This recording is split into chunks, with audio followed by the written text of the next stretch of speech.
Assalamualaikum warahmatullahi wabarakatuh. Di sini kami ingin mempresentasikan sejarah kebudayaan Islam kelompok 1 kelas 9C tentang kerajaan-kerajaan Islam yang pernah ada di Indonesia. Beberapa pengertian tentang sejarah berdirinya Demak, Banten, dan Mataram. Yang pertama, sejarah berdirinya Demak.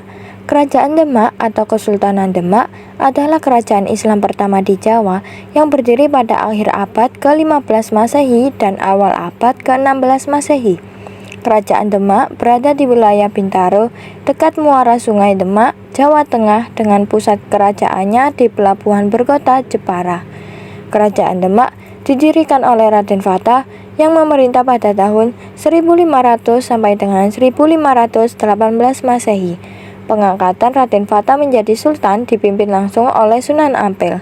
Pada masa pemerintahannya, agama Islam mengalami perkembangan yang sangat pesat karena gencarnya gerakan dakwah para wali. Berdirinya kerajaan Demak dilatar belakangi oleh melemahnya pemerintahan kerajaan Majapahit dan mulai menguatnya pengaruh Islam di tanah Jawa.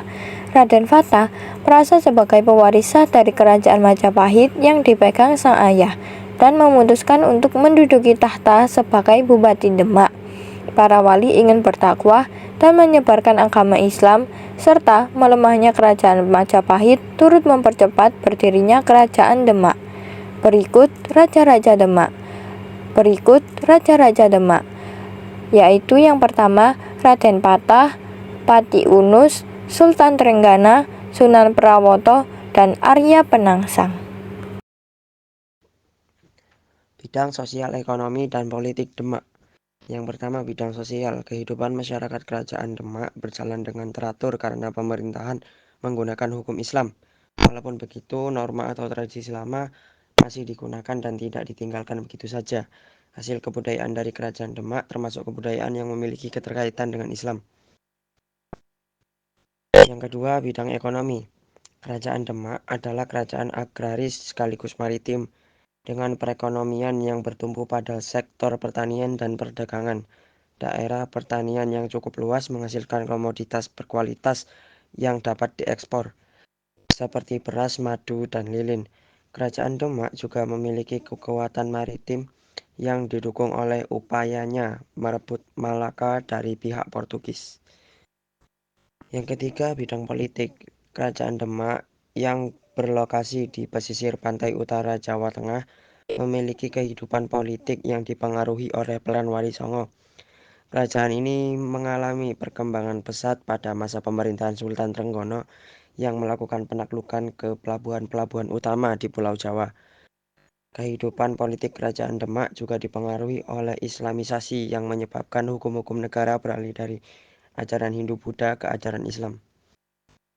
Selain itu, kerajaan ini juga menjalankan diplomasi perkawinan dengan menikahkan putri-putrinya dengan para penguasa kadipaten. Penyebab runtuhnya kerajaan Demak. Yang pertama, perang saudara antara Sunan Prawoto dan Arya Penangsang. Perang ini berawal dari perebutan kekuasaan setelah Sultan Trenggono wafat. Sunan Prawoto, putra sulung Sultan Trenggono, memanfaatkan situasi tersebut. Sementara itu, Arya Penangsang, putra dari Pangeran Sekar Sedolepen, kakak kandung Sultan Trenggono, merasa lebih pantas menduduki kekuasaan. Yang kedua, pemerintahan kerajaan yang gagal. Yang ketiga, perdebatan sengketa di dalam keluarga. Perbedaan keturunan Raden Patah yaitu menjadi salah satu penyebab runtuhnya kerajaan Demak. Sejarah berdirinya Banten. Kerajaan Banten merupakan salah satu kerajaan Islam yang berkembang di wilayah Pulau Jawa. Sejarah kerajaan Banten Islam secara resmi didirikan pada awal abad ke-16 oleh Pangeran Maulana Hasanuddin. Pada abad ke-5, daerah Banten menjadi pusat perdagangan rempah-rempah dan komoditas lainnya, serta menjadi bagian dari jaringan perdagangan yang melibatkan berbagai kerajaan di seluruh wilayah Nusantara. Akibat serangan Portugis yang menghancurkan kerajaan Pajajaran, Maulana Hasanuddin lantas mendirikan kerajaan Banten serta memilih Sorosuwan sebagai ibu kotanya. Ia juga mengganti namanya menjadi Sultan Maulana Yusuf. Raja-Raja Banten. Sultan Maulana Hasanuddin atau Pangeran Sabagingin. 1552 dan meninggal pada tahun 1570.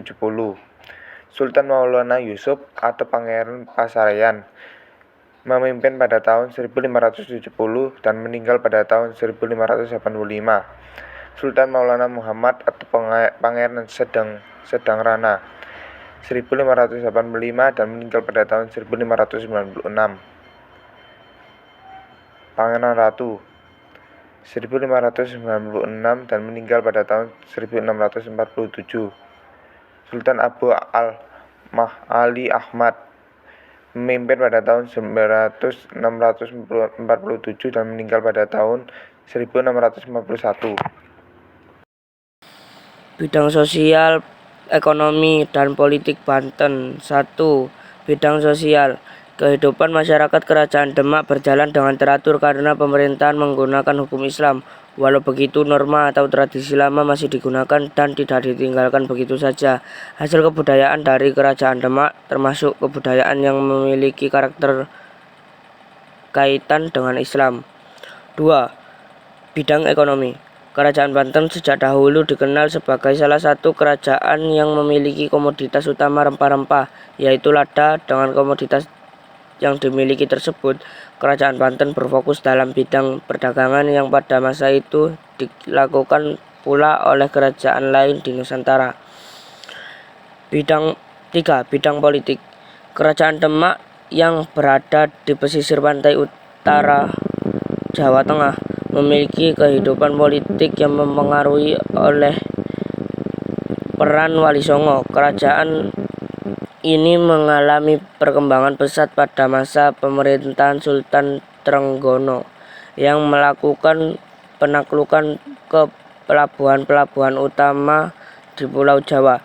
Kehidupan politik Kerajaan Demak juga dipengaruhi oleh Islamisasi yang menyebabkan hukum-hukum negara beralih dari ajaran Hindu-Buddha ke ajaran Islam. Selain itu, kerajaan ini juga menjalankan diplomasi perkawinan dengan menikahkan putri-putranya dengan para penguasa kadipaten. Runtuhnya Kerajaan Banten. 1. Perebutan kekuasaan. Sultan Haji, putra Sultan Ageng Tirtayasa, melakukan kudeta terhadap ayahnya dengan bantuan Belanda pada tahun 1683. Sejak itu pemerintahan Kerajaan Banten dikendalikan oleh Belanda. 2. Politik adu domba. Politik adu domba yang dilakukan oleh VOC memperkeruh perbedaan paham antara Sultan Ageng Tirtayasa dan Sultan Haji. Persaingan perdagangan Kerajaan Banten bersaing dengan kekuatan global dalam memperebutkan sumber daya dari perdagangan. Sejarah berdirinya Mataram. Kerajaan Mataram Islam didirikan oleh Danang Sutawijaya atau Panembahan Senopati pada akhir abad ke-16. Berikut adalah beberapa peristiwa penting yang melatar belakangi berdirinya Kerajaan Mataram Islam. 1. Danang Sutawijaya menobatkan dirinya sebagai raja dengan gelar Panembahan Senopati ing Alaga Sayyidin Panatagama. 2. Raden Mas Jolang, ayah dari Sultan Agung, melanjutkan kepemimpinan Kerajaan Mataram setelah Panembahan Senopati wafat. 3. Kesultanan Pajang mengakui keberadaan Kerajaan Mataram Islam setelah runtuh pada tahun 1587. Raja-Raja Mataram. 1. Danang Sutawijaya Senopati tahun 1586 sampai 1601. 2. Raden Mas Jolang Anyakrawati atau Sunan Krapyak tahun 1601 sampai 1613. 3. Raden Mas Jatmika Anyakrakusuma atau Sultan Agung tahun 1613 sampai 1645. 4. Raden Mas Sayyidin Amangkurat I atau Sunan Tegalarum tahun 1646 sampai 1677. 5. Raden Mas Rahmat Amangkurat II atau Sunan Ampral tahun 1677 sampai 1703. 6. Raden Mas Sutikna Amangkurat III atau Sunan Mas, tahun 1703 sampai 1705. 7. Raden Mas Darajat Pakubawana atau Sunan Ngalaga, tahun 1704 sampai 1719. 8. Raden Mas Surya Putra Amangkurat IV atau Sunan Jawi, tahun 1719 sampai 1726. 9. Raden Mas Prabu Suyasa Pakubawana II atau Sunan Kumbul, tahun 1726 sampai 1742. 10. Raden Mas Garendi Amangkurat V atau Sunan Kuning, tahun 1742 sampai 1743. 11. Raden Mas Prabu Suyasa Pakubuwana II atau Sunan Kumbul, tahun 1745 sampai 1749. Bidang sosial, ekonomi, dan politik Mataram. Bidang sosial. Kerajaan Mataram kuno membagi masyarakat menjadi golongan berdasarkan kasta, yaitu Brahmana, Satria, Waisya, dan Sudra. Selain itu, ada juga stratifikasi sosial berdasarkan kedudukan seseorang dalam masyarakat. Bidang ekonomi. Kehidupan ekonomi kerajaan Mataram Islam adalah masyarakatnya bermata pencarian sebagai petani. Sementara daerah pesisir, masyarakat Mataram memiliki mata pencarian yaitu nelayan pedagang. Bidang politik. Kehidupan kerajaan Mataram Islam di bidang politik menerapkan sistem feodalisme. Feodalisme merupakan sistem sosial atau politik yang memberikan kekuasaan yang besar kepada golongan bangsawan. Runtuhnya Kerajaan Mataram. Masa keruntuhan Kerajaan Mataram kuno dimulai pada tahun 1080, di mana hal tersebut muncul terjadinya letusan Gunung Merapi. Salah satu penyebab runtuhnya Kerajaan Mataram kuno adalah karena bencana alam, sebab letak wilayah Kerajaan Mataram kuno berada di dekat Gunung Merapi. Ketika meletusnya Gunung Merapi, Mpuk Sindok pun memindahkan kekuasaan Kerajaan Mataram kuno ke Jawa Timur dan berganti nama menjadi Kerajaan Medang. Sekian, terima kasih. Wassalamualaikum warahmatullahi wabarakatuh.